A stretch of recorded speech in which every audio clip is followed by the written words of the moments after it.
என்றைக்கு அவர் அப்படி நினைத்தாரோ அன்றைக்கு இரவு, அன்றைக்கே அவர் மறுபடியும் வலிப்பு வந்து மயக்கமுற்றார்.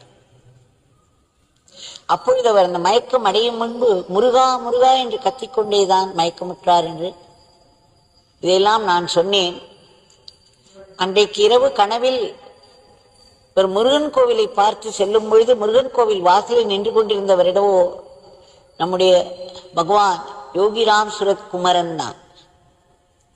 இந்த குமரன் தான் அங்கு வாசலில் நின்று கொண்டிருந்தார். இவரை கூப்பிட்டார், பக்கத்திலே அமர்த்தினார். சிறிது நேரம் மிகவும் அமைதியாக இருந்தார். பிறகு இனி உனக்கு ஒன்றும் போ என்று கூறி அனுப்பிவிட்டார். அதன் பிறகு அவருக்கு அந்த நோயை வரவே இல்லை திரும்ப. அப்பொழுது திரும்ப திரும்ப அவர் கேட்டுக்கொண்டாராம்,